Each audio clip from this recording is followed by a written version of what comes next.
Hey folks, welcome back to Tech Tech and More Tech. I'm Carlo, and today we'll be reviewing the Lutron Serena Smart Shades.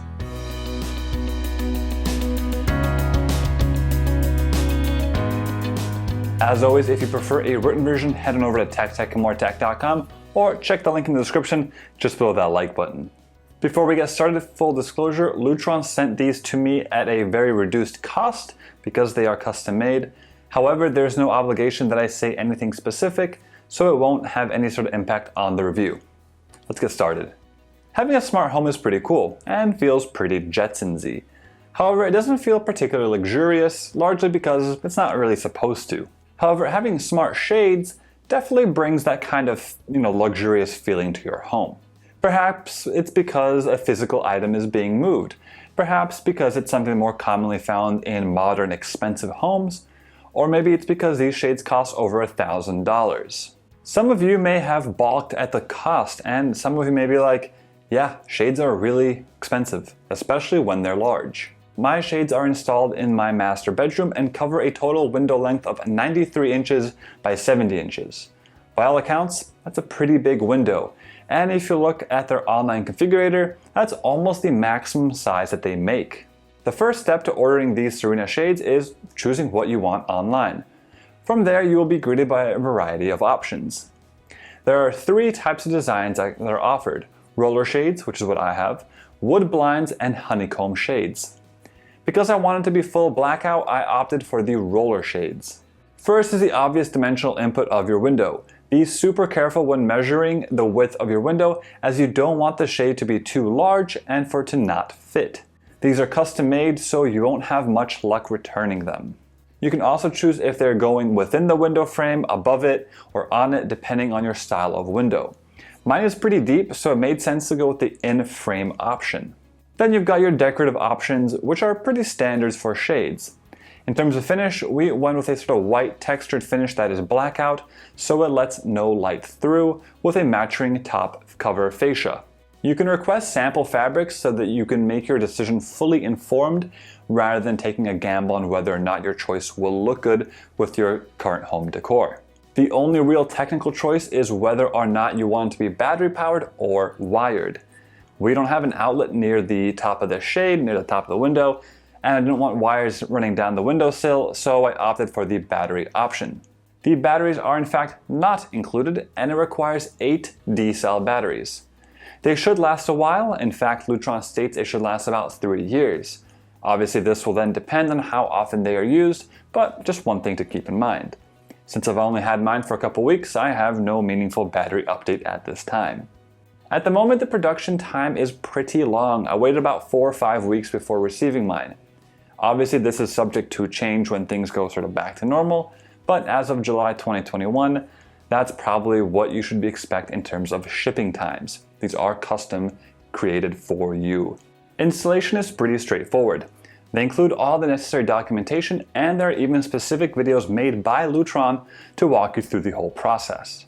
If you've ever installed blinds before, then it would all be pretty familiar to you.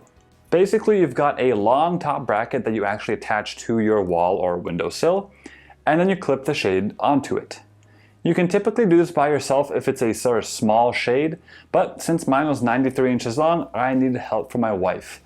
It literally would not be possible to do alone unless you're like 7 feet tall and incredibly strong. The bracket is easily installed with a couple of provided screws. Remember to always measure twice so you don't end up with an uneven installation. Centering it on your windowsill is pretty easy, but deciding how far back it needs to go isn't. There's no recommended value that I could find, so I measured the depth of the shade, which was around 4 inches, and set it so that the front of the shade would be flush with the outside of my windowsill. Once you've got your holes drilled and bracket attached, you may have an extra clip on support that goes in the middle if it's a long shade, so make sure to pop that on. Connecting the shade is as simple as tilting it, placing it on the bottom support, and then pushing up until you hear an audible click, and it's attached. The front fascia can be lowered by sort of pulling down and out, which will reveal the battery compartment and the sliding locks for the brackets. Place your batteries in the slots and you're almost done. You'll notice that the shade itself is a little bit narrower than the mount for the shade, So while the blackout fabric does block all of the light, you'll still have a little bit that gets through around the edges. If you opted for the on-frame option, you could probably go a little bit wider and then it would cover the entire window. So far, this level of light has had no impact on me whatsoever, but if you're a very sensitive sleeper, it might be something to consider. I also got a Pico remote for the shade, which even has a little graphic of the shade open and closed, unlike the light-based Pico remote, which has a light bulb on it. Nice little touch. In order to connect this, there's a tiny little button underneath the left-hand side of the shade that you hold down for a couple seconds until it starts flashing. Press on your Pico remote and it will pair them together, making it fully functional. This is also how you get the Serena Shade to pair with your Lutron hub if you want to control it via the app or your smart home ecosystem of choice. Adding the Serena Shade to the Lutron app is pretty straightforward, but adding it to HomeKit surprisingly was not.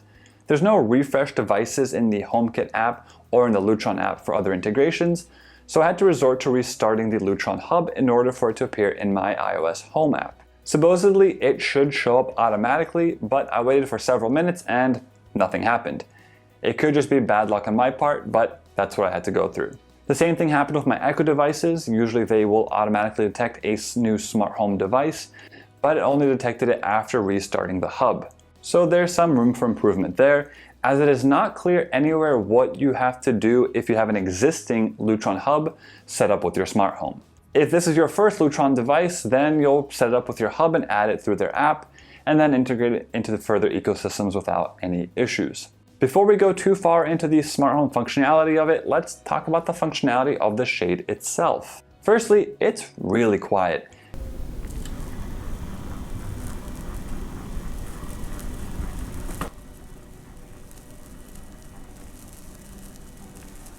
There's a slight audible noise from the motor working, but honestly it's hardly noticeable and certainly not that annoying, or annoying at all really. The shade is also pretty quick. My window is 70 inches from open to close, and it takes about 15 seconds to fully open or close. The first several weeks you'll hear the crinkling of the fabric more than you'll hear the motor itself actually. I suppose it could be quieter if it went slower, but I really don't think anyone's going to have a big issue with this.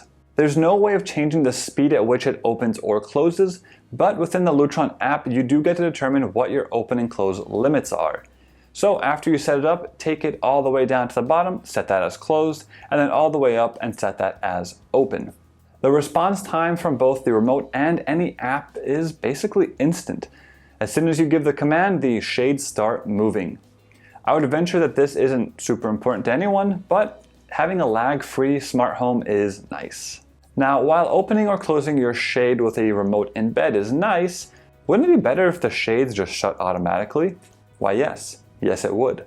Probably the main reason why anyone would buy this shade is because of that feature. Within the Lutron app, you can set schedules, which are kind of like basic automations. Essentially, you can choose what time you want the shade to open or close, and on what day. So if you get up at 8 a.m. each morning, you can set it to open the shade at 8 a.m. to get you to wake up to natural light, while keeping you in the dark while you sleep. If your lights are set up with Lutron cassette lights, you can pair these in the app, and your lights will also turn on if you want them to. The same is true conversely, meaning you can have the shades close at night when it's time for bed. But what if you don't always go to bed at the same time each night, or you don't wake up at the same time each morning? Well, there's a couple of roundabout ways to make your smart shade adjust to you and your sleeping schedule. Within the iOS home app, there's no smart way of doing things, but you can make a personal automation using the Shortcuts app. By selecting personal automation, you can select either alarm or sleep as a trigger for the automation. You can then select the control home command and select the position of the smart shade.